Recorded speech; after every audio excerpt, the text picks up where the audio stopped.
Mieux vaut se marier tard que de se marier mal. Dans la vie, si tu passes ton temps à courir derrière une personne qui n'a pas peur de te perdre, c'est que tu es perdu. Une relation est bénéfique quand elle améliore ta vie, pas quand elle l'accomplit. Je m'attache vite, c'est mon défaut, mais je peux encore t'oublier plus vite, c'est ma qualité. Arrête de courir derrière la mauvaise personne, la bonne personne ne s'enfuira pas. Il faut savoir faire la différence entre quelqu'un qui te parle pendant son temps libre et quelqu'un qui libère son temps pour te parler. Quand une personne t'aime naïvement et tu te fous d'elle bêtement, elle va t'oublier intelligemment et te remplacer tranquillement. Ne pousse pas quelqu'un avec qui tu ne peux pas rigoler, le foyer n'est pas un camp militaire. Il y a des absences qui font plus de bruit que des mots. Quand quelqu'un choisit de ne pas être là pour toi, rappelle-toi que l'amour, ce n'est pas courir après, c'est marcher côte à côte. Celui qui t'aime vraiment ne cherche pas à te compliquer la vie, il cherche à te la rendre plus légère. Ne crois pas ceux qui disent qu'ils t'aiment, crois ceux qui te montrent qu'ils t'aiment. Il y a des relations, tu sais qu'on va te quitter, mais c'est la date que tu connais pas. Quand quelqu'un te montre qu'il peut vivre sans toi, montre-lui que tu es né sans lui. Tu es en ligne, elle est en ligne, mais personne n'est créé à l'autre parce que l'orgueil même est en ligne. Maintenant, abonne-toi et ajoute cette vidéo à tes...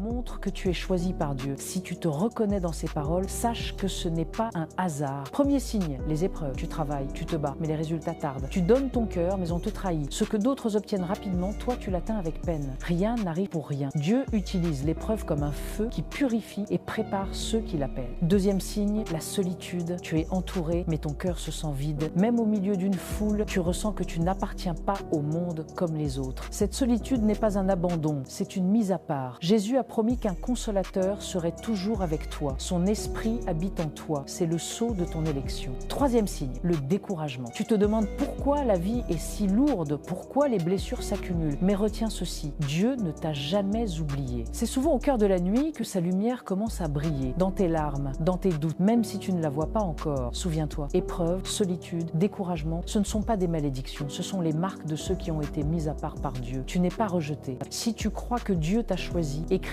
Amen. Parlent souvent à elles-mêmes, qui inventent des scénarios dans leur tête et qui tiennent de longues conversations imaginaires, pensent que c'est normal. Mais en réalité, c'est bien plus profond que ça. C'est leur manière de survivre dans un monde où personne ne les écoute vraiment. Parce qu'à force de ne pas être compris, on apprend à devenir son propre refuge. On devient celui qui pose les questions et celui qui y répond. On s'explique, on se rassure, on se console. On recrée les discussions qu'on aurait aimé avoir, les disputes qu'on aurait voulu gagner, les excuses qu'on aurait voulu entendre. Et dans ce chaos intérieur, on finit par se sentir un peu moins seul. Mais il y a un piège. À force de trouver du réconfort dans cette bulle mentale, on s'y enferme. On s'habitue tellement à se comprendre soi-même qu'on oublie comment laisser les autres nous comprendre. On garde tout, on filtre tout, on parle dans sa tête parce que dehors, personne ne semble écouter avec le même cœur. Alors si tu te reconnais là-dedans, souviens-toi, te parler c'est beau. C'est une preuve de lucidité, de sensibilité, de force, mais n'oublie pas d'ouvrir parfois cette porte intérieure. Parce que certaines personnes, même rares, sont prêtes à t'entendre pour de vrai. Maintenant, abonne-toi à mon compte et à la personne la plus oubliée dans une famille,